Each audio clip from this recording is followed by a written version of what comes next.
Hello world! So in the previous video, or part 1 of this project, we used the Coinbase API to get all the crypto symbols that Coinbase tracks, and then we used the Coinmarketcap API to get the prices for each one. And you can watch that video here. But the reason why we did that is because getting historical crypto prices in an API is very costly. So I decided to create an automated process to get my own crypto price database of historical prices, if you will. So make sure you watch that previous video because we're going to just jump into the new code. So now what we're going to do is we're going to use openpyxl to enter all that data into Excel, and then we're going to read that into a data frame and show it on our Plotly dash by Plotly dashboard. And so what I basically have is this Excel sheet, and I've been using this code daily. Let me expand that. All right. And so what we have here is the date and then the crypto price, or the symbol, and then the price. So I stopped working on it during Thanksgiving and then started up again in December. And so as you can see, the 7th of December, or yesterday, was the last day entry. And so what we're going to do is we're going to, okay, we're not going to display the charts at this time. But what we're going to do is, first, we're going to get the Coinbase cryptos using the get cryptos function we used in the last video.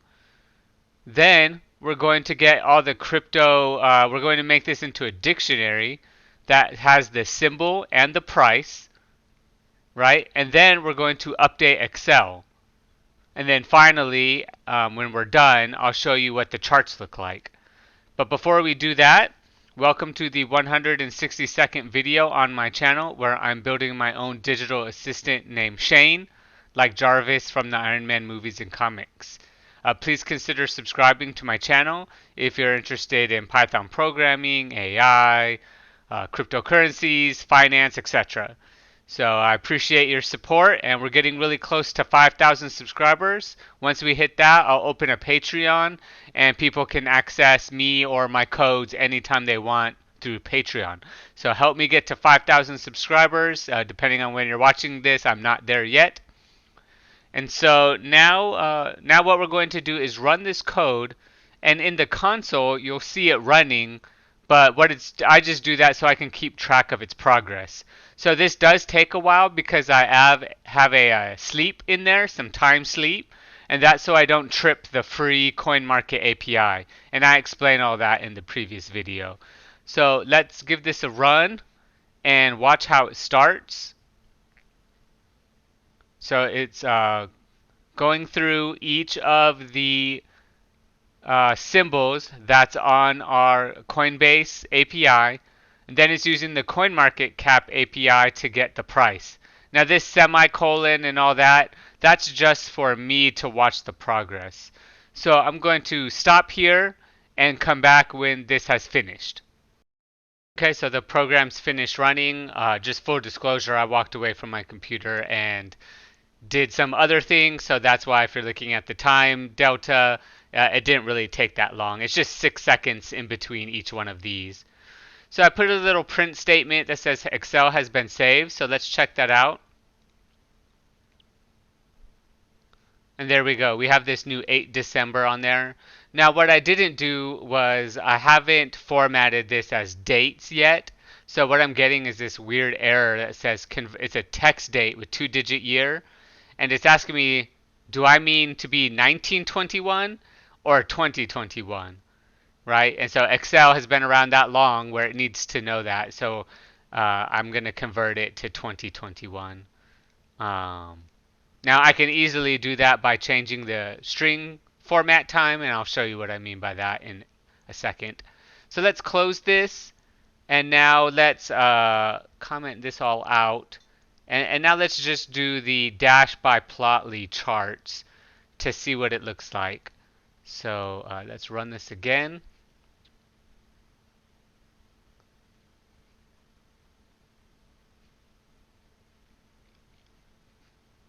Let's run this again.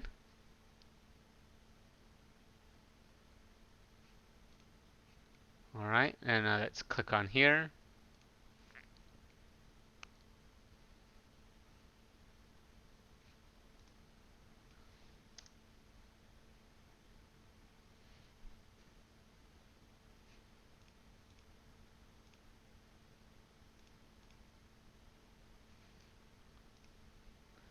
All right, so here's what it looks like. Okay, here's what it looks like now. Now I only have 2 weeks of it, but as you can see, I have this nice little crypto analysis here, the Coinbase cryptos. I can select whatever is in the Excel sheet. So let's just look at a coin that I support. I have Mana. And as you can see, this was the weekend of craziness where all the crypto prices have dropped. We can look at Bitcoin and see how that has done. There you go, and you can see a little recovery. Now Dash by Plotly does all this for you, and so there we go. So this is just the beginning of what I plan to do. All right, so now let's go through the code. All right, so in our last video, we left off right here where we were printing the symbol plus this semicolon and the colon and then the string and price. So what I did was I created just a blank dictionary, and then I put the, or I'm sorry, list, and then I put this dictionary in here. So we append the symbol and the price to this cryptos, and then we return it and pass it to our Excel. So after you import open pyxl, so we're going to establish a WB, which is a workbook. And then we're going to workbook equals, or WB equals openpyxl dot load workbook. And then we called it crypt prices. Now during testing, I forgot the O. And so it's crypt prices for now on because I don't want to change all the code. So the first thing we're going to do is we're going to find the last empty row. And so how you do that, I don't know why this keeps closing, but anyways. So what you're going to do is you're going to say the worksheet, so sheet equals workbook.active, and then the last empty row equals the length of this sheet.rows. We're going to make a list of it, right? So whatever the length is plus 1. So what it does is it looks through all of this. So it says the length. So when we started this, it said the length is 6 right now. And then I add a 1, which is this one, the 7th one. If I run the program again, it's going to say 7, the length of the list, plus 1 equals 8. And that's how you find the last empty row. So then I want today's date. So today equals date.today. So we had to import date time, or from date time as date. Then today equals today dot, which is this, right? Today dot string format time. So I want it to be the date, the month, and the year with these little dashes. So when you put the little y on there, it's only capturing the 21, which is why Excel is giving me that weird date error. So I need to change this to make that error go away. So then the first cell I'm interested in, so C1 equals sheet.cell. The row is the last empty row, and then the column equals 1. So in the first column, so this is not like a normal Python indexing where 0 is actually the first one. So we're actually in the real column 1, the first column. Then we're going to say the C1.value, so we're writing to it, equals today. And it's going to enter the date.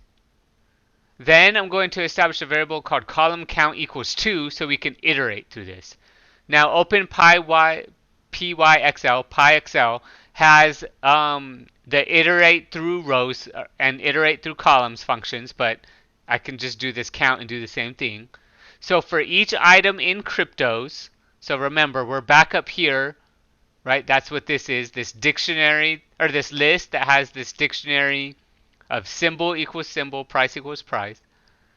So for each item in cryptos, the symbol is going to be the symbol, the price is going to be the price, then the symbol header, and the reason why is because I'm not going to write the header every single time. So the symbol header equals sheet.sell. We're in the first row, and the column equals column count. So right now, we're in column 2, row 1, column 2, which is right here. Row 1, column 2. So right now, this is the current variable for this symbol header. So if the symbol equals the symbol header dot value, then we're going to put the price of the cell equals sheet dot cell. The row is the last empty row. The column is the column count. So on the first iteration, we're in column 2. Then we're going to write to the value of that cell the price. We don't really need the symbol, right? The symbol is just what we're using to make sure that Coinbase didn't add or delete another row.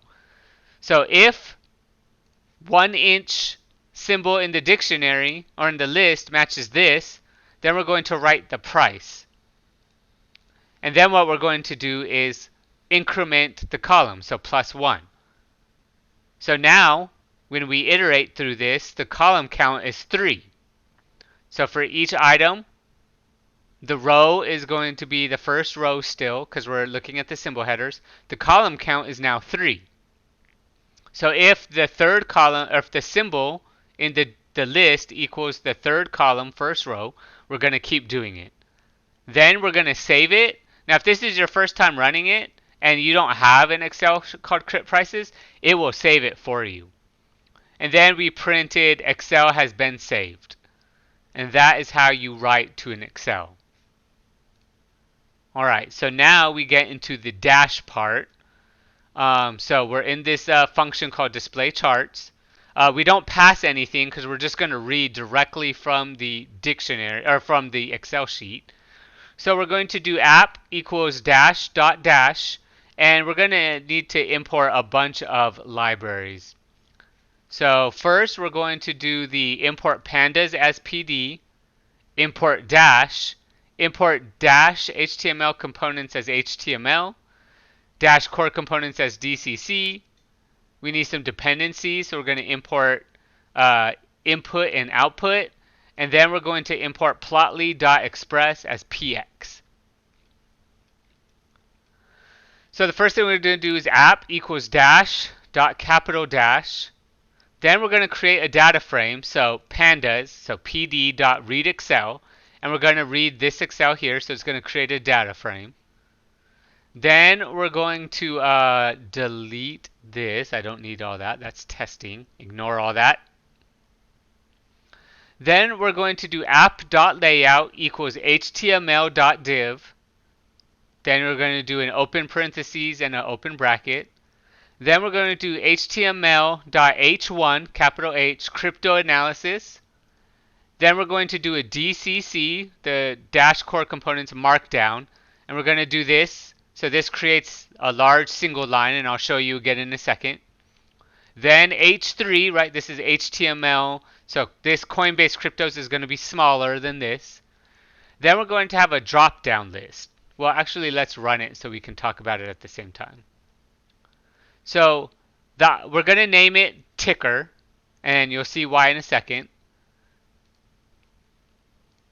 And then we're going to say the options are the label will be X and the value will be X. And then for X in the data frame.columns, we're going to start in column 1 all the way until the end. The value is going to be df.columns, the first row, or the first column. The clearable equals false, so you can't clear this drop down if you wanted to, right? The width is 300, so this thing right here, this thing right here, this is 300 pixels. And like I said, this is the H1, that DCC markdown, that's a straight line across it. This is the H3, and this is our drop-down menu. And then the placeholder doesn't show because it automatically loads the first thing in the Excel. And then we're going to close this off, right? Just this drop down. And then we're going to do dcc.graph. And this whole thing, this whole graph is going to call time-series.chart. And the reason why I called it that is because that is what the documentation shows for an example. And then see this app.callback. So this is where you input the functions. So the output is this time series chart and then the figure, and we'll do that in a second. And then the input is the ticker symbol and the value, right, that it gets from this right here. Then we're going to do a new function within it called display time series and pass it the ticker. Then we're going to return this figure. So figure equals px.line. So this is a line chart right here. This is a line chart. The data frame, the x, right? Your x-axis is the date. So this is the date. And that's the label for it. The y is the ticker. So this is the ticker, and it automatically changes with whatever one you change. And then we're going to return the figure. And every time you do this callback, right, which is the same thing as changing this, then this will automatically update. And then when you call this function, display charts, you're going to do a app.runServer, which is what it's doing now on my local machine. And then the debug is true, which is when you get these errors right here. And then, yeah, so that's display charts. So I'm pretty excited about this. Now I'm creating my own historical price charts. If I do this daily, then I'll have my own API, if you will, that I can use with Dash by Plotly, which I'm a huge fan of, to track it. And also notice how the price changes as well, right? So it automatically converts this price. Let's do Bitcoin, right? 58,000, 50,000. So that is a pretty cool feature that you don't have to hard program like if you were to use just maybe Plotly or Matplotlib. So that's Litecoin. Let's do Mana again, and there you go. And if you do one that's in the let's do Sheep. I don't know if it tracks Sheep. Yeah. So you have to know your notations to know that this is 0.000, I think 9, right? Math people don't kill me, but that's 0.0000046. So, all right. Well, I hope you enjoyed this video. I hope you use it for your crypto analysis. If you do, please like this video and leave a comment if you're working on something similar. And thanks for watching. Goodbye, world.